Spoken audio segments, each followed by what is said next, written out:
Zuber and Company, fire forensic experts and forensic engineers. Seeking answers from ashes.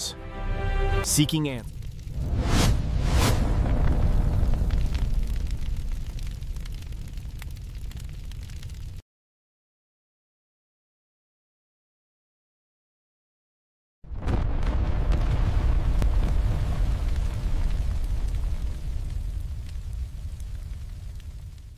Oh insurance claim చాలా మామూలుగా అనిపిస్తుంది కదూ. కానీ ఒక క్లెయిమ్ వెనుక ఏకంగా 2 దశాబ్దాల పాటు సాగిన న్యాయ పోరాటముంది. చివరికి దేశ అత్యున్నత న్యాయస్థానం వరకు వెళ్లిన ఓ ఉత్కంఠభరితమైన కేస్ ఇది. అందుకే ఈ విశ్లేషణను ఒక సింపుల్ ప్రశ్నతోనే మొదలుపెడదాం. ఇన్సూరెన్స్ క్లెయిమ్ రిజెక్ట్ అయింది, అంతటితో కథ ముగిసిపోయినట్టేనా? చాలామందికి వచ్చే సందేహమే ఇది. పాలసీ తీసుకున్నాం, ప్రీమియం కట్టాం, కానీ అవసరమైనప్పుడు క్లెయిమ్ రిజెక్ట్ అయితే ఆ తర్వాత ఏం చేయాలి? కథ అక్కడితో ఆగిపోతుందా లేక ముందుకు వెళ్తుందా?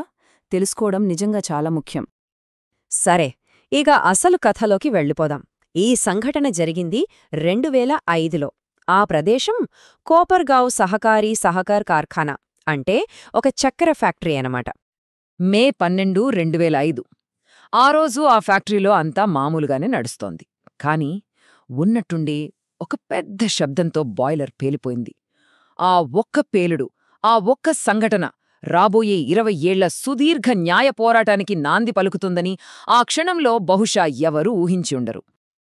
అయితే ఇంత పెద్ద ప్రమాదం జరిగినా ఫ్యాక్టరీ యాజమాన్యం మాత్రం కాస్త ధీమాగానే ఉంది. ఎందుకంటారా? వాళ్ల దగ్గర నేషనల్ ఇన్సూరెన్స్ కంపెనీ నుంచి తీసుకున్న ₹1,60,00,000 ఇన్సూరెన్స్ పాలసీ ఉంది.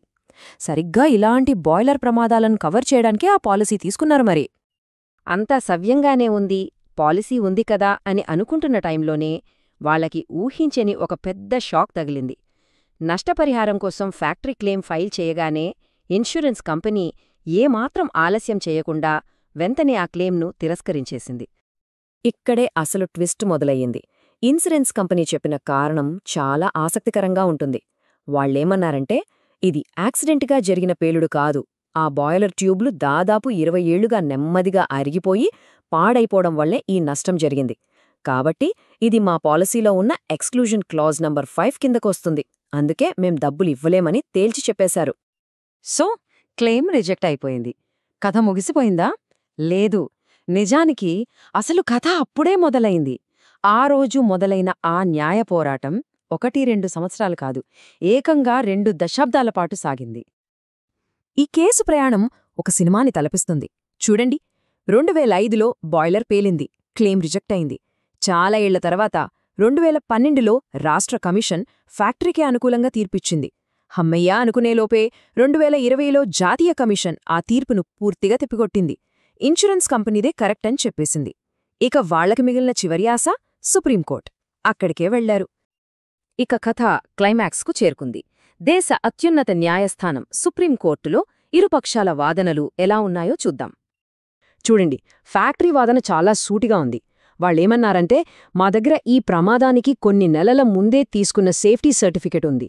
పైగా జరిగిందొక పేలుడు, పాలసీలో పేలుడు కవర్ అవుతుంది, కాబట్టి మీరు క్లెయిమ్ ఇవ్వాల్సిందే అని వాదించారు. మరోవైపు ఇన్సూరెన్స్ కంపెనీ వాదన కూడా అంతే బలంగా ఉంది.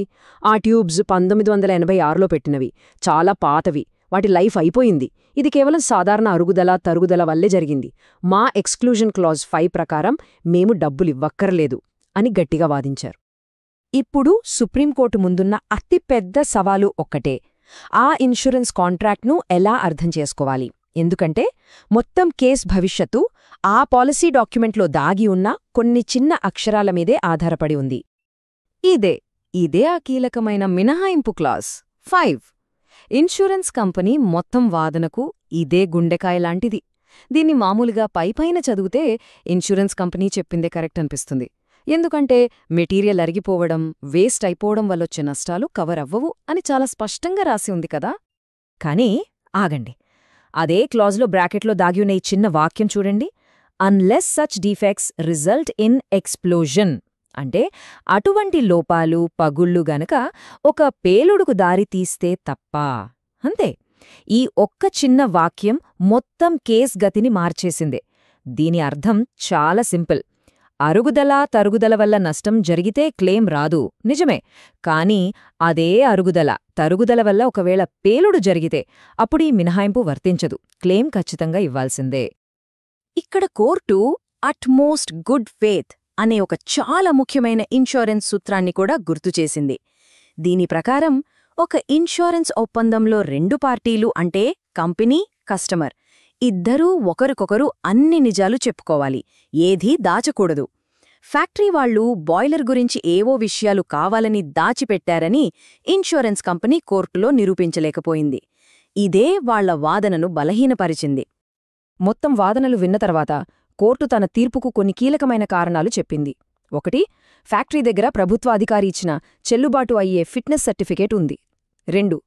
ఇన్షూరెన్స్ కంపెనీకి పాలసీ ఇచ్చే ముందు ఆ బాయిలర్ను తనిఖీ చేసే పూర్తి అవకాశం ఉంది, కాని వాళ్లా పని చెయ్యలేదు. 3. ఫ్యాక్టరీ ఏదో మోసం చేసి సమాచారాన్ని దాచిపెట్టిందని కంపెనీ నిరూపించలేకపోయింది. ఇక అన్నింటికన్నా ముఖ్యమైన పాయింట్ 4. అసలు పేలుడే జరగలేదు అని ఇన్షూరెన్స్ కంపెనీ ఎప్పుడూ అనలేదు. పేలుడు జరిగిందన్న విషయాన్ని వాళ్లు కూడా ఒప్పుకున్నారు. ఇక ఈ 20 ఏళ్ల సుదీర్ఘ న్యాయ ప్రయాణానికి ముగింపు పలికే సమయం వచ్చింది. సుప్రీంకోర్టు తన చారిత్రాత్మక తీర్పును వెలువరించింది. తీర్పు చాలా స్పష్టంగా ఉంది. సుప్రీంకోర్టు ఫ్యాక్టరీ వాదనతో పూర్తిగా ఏకీభవించింది. ఆ మినహాయింపు క్లాజ్ ఆధారంగా క్లెయిమ్ను తిరస్కరించడం కుదరదు అని తేల్చి చెప్పేసింది. ఎందుకంటే ఆ క్లాజ్లోనే పేలుడుకు దారితీస్తే తప్ప అని ఉంది కాబట్టి కంపెనీ క్లెయిమ్ తిరస్కరించడం చట్టవిరుద్ధం అని స్పష్టం చేసింది. అయితే ఇక్కడో ప్రశ్న వస్తుంది. ఫ్యాక్టరీ కేసు గెలిచింది, అంతా బానే ఉంది, మరి వాళ్లకి డబ్బులందాయా? ఇదే కదా అసలు పాయింట్. ఇక్కడే కథలో మరో చిన్న మలుపుంది. ఫ్యాక్టరీకి క్లెయిమ్ పొందే హక్కుందని సుప్రీంకోర్టు తీర్పిచ్చింది. కాని వాళ్లకు సరిగ్గా ఎంత మొత్తం నష్టపరిహారం చెల్లించాలి అని లెక్కతేల్చే బాధ్యతను మాత్రం మళ్లీ జాతీయ కమిషన్కే అప్పగించింది. అంటే వాళ్లు సిద్ధాంతపరంగా కేసు గెలిచారు, కాని ఆ డబ్బు చేతికి రావడానికి ఇంకొంత సమయం పట్టచ్చు. చివరిగా ఈ మొత్తం కేస్ మనందరి ముందు ఒక చాలా ప్రాథమికమైన ప్రశ్నను ఉంచుతుంది. ఒక ఒప్పందంపై సంతకాలు జరిగినప్పుడు అందులోని నిజానిజాలను కనుక్కోవాల్సిన అసలు బాధ్యత ఎవరిది? అన్నీ క్షుణ్ణంగా చదివి అర్థం చేసుకుని సంతకం చెయ్యాల్సిన బాధ్యత కొనేవాళ్లదా? లేక తమ ప్రోడక్ట్ లేదా సర్వీస్ గురించి అన్ని విషయాలు స్పష్టంగా పారదర్శకంగా చెప్పాల్సిన బాధ్యత అమ్మేవాళ్లదా? ఈ ప్రశ్న గురించి మనమందరం ఆలోచించాల్సిన అవసరం ఎంతైనా ఉంది.